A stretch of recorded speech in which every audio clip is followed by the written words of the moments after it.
Na nikoho ty nevsádzaj.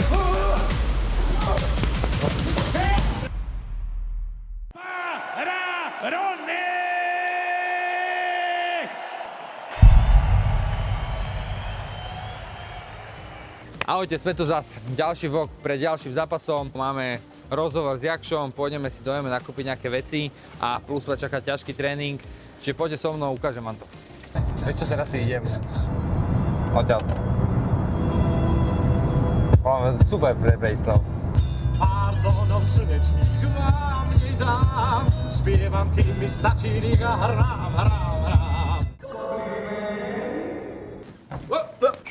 Spievať neviem, chlapci.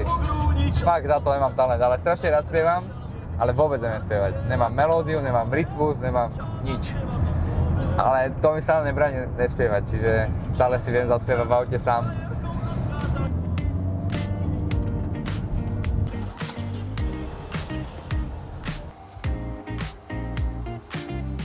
Tak. A akú kávu chceš? Nejaké preso alebo lungo, niečo také. A ty ideš od pondelka normálne sa zavodňovať? Od zajtra. 8 litrov v sobotu? 7, 8, 10, 10, 10 aj litrov máš tam 5, nič. Ahojte, sme tu práve s Jakšom, mistrom, DJom, producentom, vlastne label. Ja som sa vždycky pýtal, že čo robíš a nikdy si mi nevedel úplne presne povedať. Potom som si akoby spájal, kde, čo všetko, všade máš prsty. Robíš skoro všetko a teraz si sa na pol roka dal do fighterskej úlohy. Je si iba profi fighter, dávaš tomu všetko. Viem o tebe, že robíš vždy všetko na 100% a aj som to videl v tých tréningoch. Čiže poďme sa potom porozprávať, ako to cítiš. Ja som odbehol 5 maratónov za rok a pol. A už mi tam chýbal ten dopamín taký, že mám z toho. A keď mi prišla táto ponuka, tak som si hovoril, že je to skvelá príležitosť za prvé pripomenúť si celú tú fighterskú minulosť a celú tú prípravu. Ale to som vôbec netušil, že proste keď budem s vami trénovať, že to je vlastne, že to nemá nič spoločné s tým, čo som vlastne ja robil kedysi. No to ti skočím, lebo ty si došiel takým svojím štýlom, neštýlom, že my sme boli takí prekvapení z toho, že uskákaní, tak keby som sa vrátil proste 20 rokov dozadu a ty si došiel presne s tým. A to som spravil presne. No presne. Myslím, že toto bude robota prerobiť ešte ťažšie, ako som išiel znovu. Berem to ako extrémnu výzvu pre seba, že športovú, že proste ja potrebujem mať vždy nejaký taký cieľ, aby som, ja rád makám, ja mám rád akože tvrdú drinu, ale potrebujem mať akože nejaký cieľ. A toto bolo, že OK, berem ty kokšo zápas s niekým, kto proste je odo mňa mladší, vieš, je aktívny v bojových športoch a podobne. Takže som to bral, že ja som absolútny outsider a musím na tom, že extrémne zamakať. To som ako prvé mal ja v hlave. No nejsi outsider, lebo... Aktuálne teraz nie, ale vtedy, keď som dostal tú ponuku, tak reálne, že som bol. Vieš, lebo v podstate naozaj s 20-ročnou pauzou No ja som prekvapený, jak teba vypromovali. Ty proste všetci ťa berú jak extrémne profika, že už má niekoľko zápasov, si extrémny favorit. Jak túto rolu vlastne zvládaš? V nejakom období som z toho nebol nadšený, pretože si furt hovorím, že je to na mňa taký zbytočný tlak, keď si poviem iba, že OK, tak ja teraz makám jak pes a ak teda vyhrám, budeme sa v teoretickej rovine baviť, tak každý povie, že no jasné, že Jakša vyhral, vieš. A keď prehrám, tak je to zase opäť som v takej blbej pozícii, že ako si mohol prehrať proste ako keby s Rastom, vieš, že on je outsider, ale pritom ja ho neberiem ako outsidera. Ty máš taký ten background, že si bol fighter, jedno s druhým, možno pôsobíš viac akoby sebavedomo, aspoň to tak vidím v tých akoby dokrutkách a veciach. A chcel som sa ťa opýtať, že keď máš ty stare-downy s ním, že jak to bereš? Lebo my fighteri to už vieme tak keby odľahčiť a sme v tom konflikte non-stop, vieš. No v tomto podľa mňa som veľmi slabý, že v tejto konfrontáciách alebo v tom, aby som si ja vytvoril z Rastia absolútneho nepriateľa a mal úplne ten ego, že iba ja som lepší a on je proste slabý. Takže ja, aj keď som sa s ním stretol na stare-downe, tak mi koľkokrát bolo akože také úsmevné byť na ňo taký nasratý, vieš, že taký, že si furt hovorím, že ja by som sa aj spýtal, jak sa má, vieš, ale niečo, že pokecať. Ale som vlastne chápal, že musíme si vytvoriť medzi sebou ako keby taký odstup. A tak som to aj bral, že snažil som sa samozrejme nejak akoby postaviť k tomu teda tak profesionálnejšie fightersky, že aby aj tie stare-downy pôsobili, že sme spolu superi. Ale vo mne, popravde ti mám povedať, že není to môj úplný, že osobný cieľ on. Veď môj ale osobný... príde to. Áno, to určite, tak takto, akože nemôžem teraz povedať, že som jeho fanúšikov, hej, že jasné, vyhrať chcem ja. Poďme už teda akoby zábavnejším veciam a to je, že čo si akoby zažil najnechutnejšie? Že čo bolo pre teba, že ty koko, že na to som sa fakt neprihlásil a že toto nechcem robiť Vieš čo? v tej príprave? Úplne ten začiatok, v podstate skoro až celé tie 2 mesiace prvé boli veľmi nepríjemné, že som si vlastne už od prvých tréningov vlastne spomenul na to, na čo si musíš zvyknúť. Lebo vieš, ja som posledných 20 rokov jazdil na bicykli, behal, takže moje klby neboli obité, celé telo nebolo proste obité. To nešlo ani o to, že by ste ma vybili, to už len to, že proste musím tými rukami trieskať do vreca a zrazu prídem domov a mne sa stále akože som mal bolesti, vieš, alebo dostal som prvých párkrát niečo na rebra. A ja som proste v kuse, akože 5 týždňov som sa poriadne v noci nemohol ísť na záchod, pretože proste som sa musel tak bokom prevaliť, lebo ma proste boleli rebra, keby som sa chcel iba tak postaviť rovno. Takže na toto som si musel zvyknúť, že to telo sa musí obiť proste. To bolo tie prvé 2 mesiace, som si vtedy hovoril, že toto mi stálo za to. A ešte chvíľku som si aj hovoril, že či nie som fakt nejaký taký slabý kus, že či iba mňa všetko tak boli a že vy všetci to zvládnete. Ale už na ten 3. mesiac som si zrazu hovoril, že už ma neboli ani bitka, vieš, že už je v pohode, že to telo už si zvyklo. Že s kým si mal taký, že najtvrdší sparing? S kým si mal akýby aj vyhrotený sparing, že si cítil, že to už je jak zápas? Nemyslím, že vyhrotený vyslovene som sa ja takto, akože, čo aj Boris asi mi párkrát vyčítal bolo, že ja som sa nikdy nevedel ako keby v tom sparingu odosobniť od toho, že to je tréning ešte stále. Lebo ja furt to tak aj berem, že keď som na sparingu s niekým, tak si ho berem, že je to v podstate, že robí to aj on trošku pre mňa, že aby som sa ja nejaké veci naučil. Nemám to automaticky v hlave, že teraz mu chcem ubližiť. Ja viem, že to v zápase viem spraviť, lebo to je zápas. Ale že napríklad v sparingu ja neviem ísť, že úplne, keď sa mi naskytla príležitosť, že by som niekoho že totálne natankoval, tak spravím to, že viem, že by som ho mohol natankovať, ale ja to nespravím. Takže som sa nikdy nedostal do toho úplnej bitky, ale strašne tvrdé boli, vieš čo, s Robom z Nitry, proste. S Gutom? Tak s ním vždycky tie sparingy boli, že on za všetko ťa potrestá, vieš, a všetko je tvrdé proste. Takže s ním vždycky boli akože dobré tie sparingy, ale... Dobre hovoríš, lebo neodpustím už nič, lebo keď som niečo odpustil, tak mi vždycky na takú pecku, s ním idem vždycky na 100%. Takže super. A či si spokojný s tým všetkým? No takto, celá tá výzva mi prišla do života, že to som nemal ani v podstate taký môj...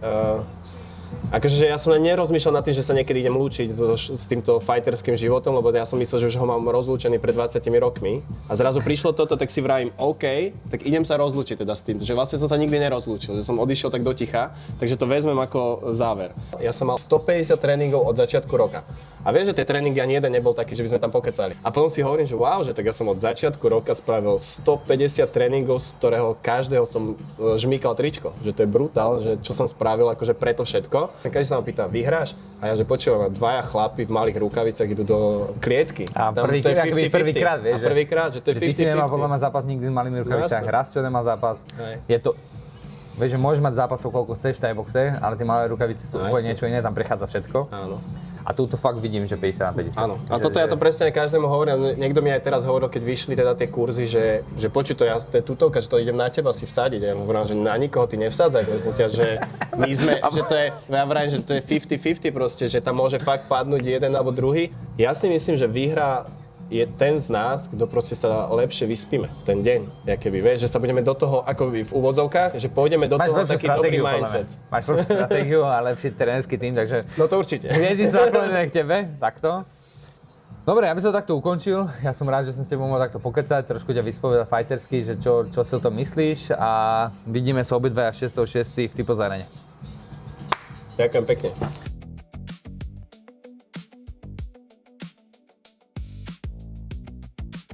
Hlavne, keď som príde Ujo Paradajzer. Ujo Paradajzer, dobre si ma nazval. Ideme kúpiť tresku, ideme kúpiť nejaké kávu, milujem, takže kávu si kúpim teraz nejakú lepšiu, lebo to je jediná sladkosť, ktorú môžem. Káva s príjemnou vôňou medu a chuťou škorice a nugátu. Čiže to je presne to, čo potrebujem. Jahody sú super do diety.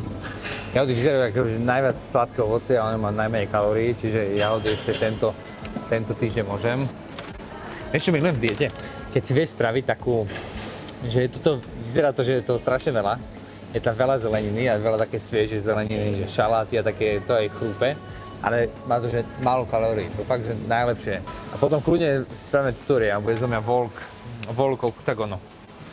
Nakoniec si kariéry spravím si kanál o varení. Ja vás poprosím dvakrát túto tresku, celý ten šúlec. Od nedele nejem nič iné, iba tresku.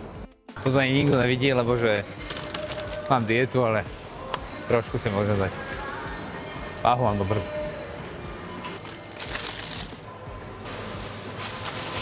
Ďakujem, ahojte. Pekný deň prajem. Tak, máme nakúpané veci nachystané do diety a teraz sa vlastne ideme sústrediť na tréning. Ja mám ešte mentálneho kouča teraz a večer ma čaká ťažký tréning. Andrej tým žije, vieš, on žije tým MMA-kom a naozaj akoby mrzí to, že keď prehráš alebo keď sa ti nedarí. A od neho som teraz dostával 3 týždne, Vanko sa také rozpierdolený si bol po operácii, jak ty môžeš valčiť? Ja pierdole! Ale potom už dobre a ku koncu už ma aj pochválil, že dobre bolo, že dobrá príprava, že som pripravený a že môžem ísť, takže cítim sa dobre a teším sa na tento zápas, že to nebude bez formy, ale s formou. Idem ešte do IKEA, dostal som 2 výhražné SMS-ky, že tie veci z balkóna budú vyhodené. Tak ideme kúpiť ešte rýchlo nejaký malý box. Zase žena vymyslela niečo a chlap to musí splniť. To je jedno, že si v diete, že máš o 1000 kalórií menej. Jak normálne. Stále to musíš kúpiť. Idem si oddychnúť, pospať a večer sa vidíme o 19.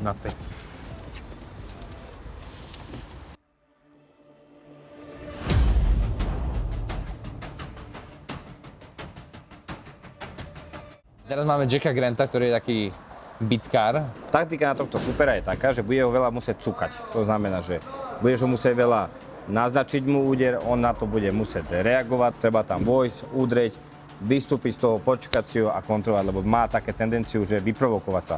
Takže dostane 2-3 údery a má pocit, že potrebuje to vrátiť.